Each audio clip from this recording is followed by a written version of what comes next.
खबर शामिल करते हैं पाकपतन से। पंजाब बार कौंसिल के इंतखाबात में एजाज बलोच एडवोकेट पाकपतन सीट से मेंबर पंजाब बार कौंसिल मुंतखब। एंकर पर्सन हसन बुखारी के मुताबिक पाकपतन सीट के लिए 7 बार्स के वोट लिए गए, जिनमें साहिवाल, अखाड़ा, दीपालपुर, पाकपतन, जीटावतनी, आरफवाला और रनाला कोट शामिल है। साहिवाल बार में 1456 वकला ने अपना हक राय दही इस्तेमाल किया। अखाड़ा बार में 1120, दीपालपुर में 982, पाकपतन बार में 722, जीटावतनी बार में 400, आरफवाला बार में 483, जबकि रनाला बार में 340 वकला ने अपना हक राय दही इस्तेमाल किया। पाकपतन तमाम मुकामात पर वोटिंग मुकम्मल होने के बाद गिनती का अमल मुकम्मल।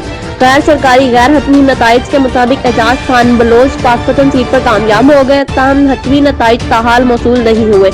पंजाब बार इलेक्शन में साहिवाल की 2 सीटों पर मोहम्मद हुसैन संगला और ताहिर शबीर चौधरी ने मैदान मार लिया, जबकि ओकाड़ा की 2 सीटों पर आसिफ शहजाद चौधरी और मियां अरशद महार कामयाब। मारूफ businessman Rana Ahmad Ali Anai, MP Mian Naveed Ali, Mian Mohammad Hayat Maneka ticket holder, Muslim League Noon सरप्रस्त आला प्रेस क्लब सैयद अबुल हसन शाह, सदर district press club Hasan Abbas Bukhari, साबिक सीनियर नायब सदर बार मियां महमूद आलम कोरिया, मलक अवैस सुल्तान पाशा, साबिक चेयरमैन चौधरी मुजफ्फर इकबाल चौधरी, खादिम हुसैन एडवोकेट ने कामयाब होने वाले मेंबर पंजाब बार को मुबारकबाद पेश की।